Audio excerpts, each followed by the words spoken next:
बात करने के लिए लॉगिन करें www.astrotak.com। अब आपको बताते हैं अलग अलग माला के प्रयोग के लाभ क्या हैं और तरीका क्या है।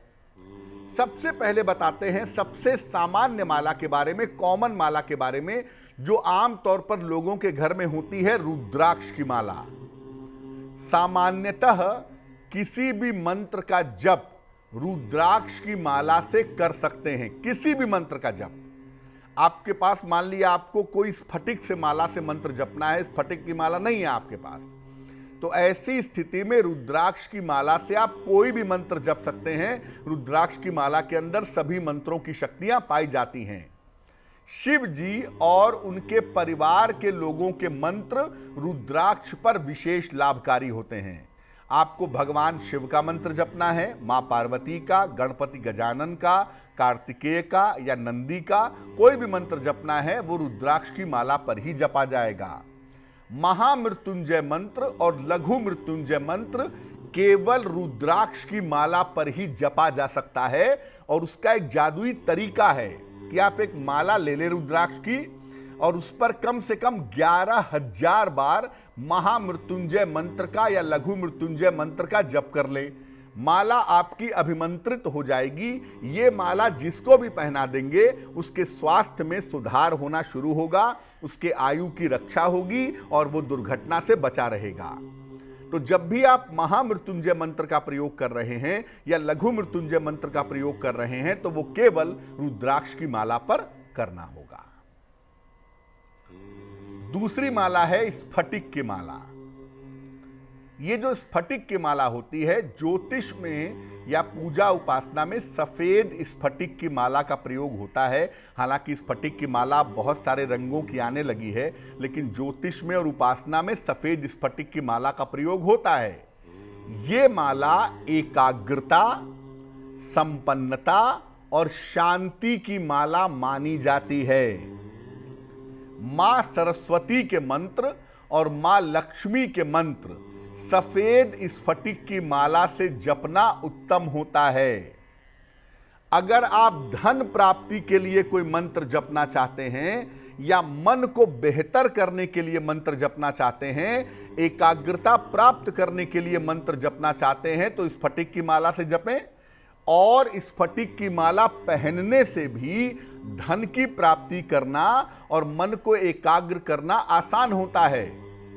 अगर आपको धन प्राप्त करने के लिए माला पहननी है तो आप स्फटिक की माला ले लें और उसको ले करके मां लक्ष्मी के मंत्र का कम से कम 11,000 बार जप कर लें या करवा लें।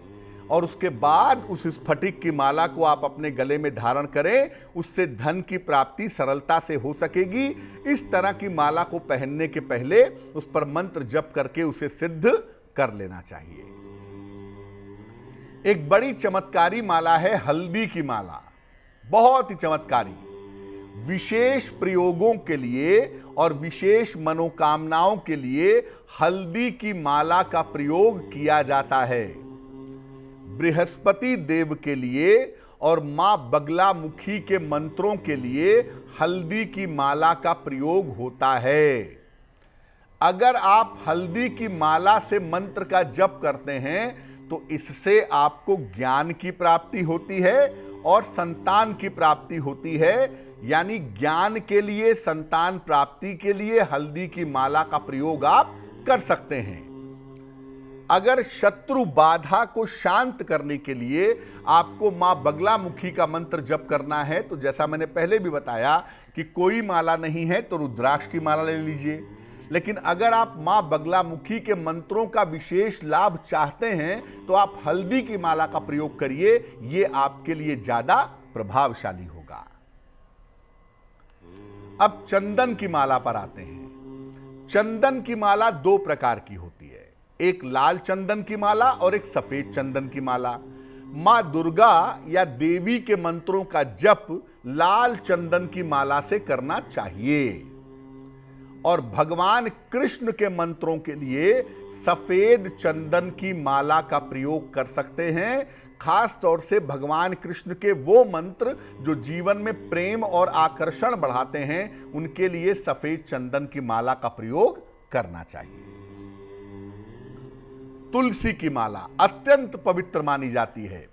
वैष्णव परंपरा में इस माला का सर्वाधिक महत्व बताया जाता है। भगवान विष्णु और उनके अवतारों के लिए मंत्रों का जप तुलसी की माला से ही किया जाता है। ऐसा माना जाता है कि इस माला को धारण करने से व्यक्ति को मुक्ति प्राप्त होती है। लेकिन हमेशा याद रखिए कि अगर आप तुलसी की माला गले में पहनेंगे तो आप प्याज, लहसुन, मांस, मदिरा का प्रयोग नहीं करेंगे, वैष्णव परंपरा का पालन करेंगे। तुलसी की माला पर कभी भी देवी के मंत्रों का और भगवान शिव के मंत्रों का जप नहीं करना चाहिए। और मैं फिर बता दूं, जब आपने एक बार माला अपने गले में पहन ली है तो आप उसे निकाल करके उस पर मंत्र जप नहीं कर सकते हैं। एक बार स्वयं के द्वारा प्रयोग की गई माला आप देव पूजा में इस्तेमाल नहीं कर सकते।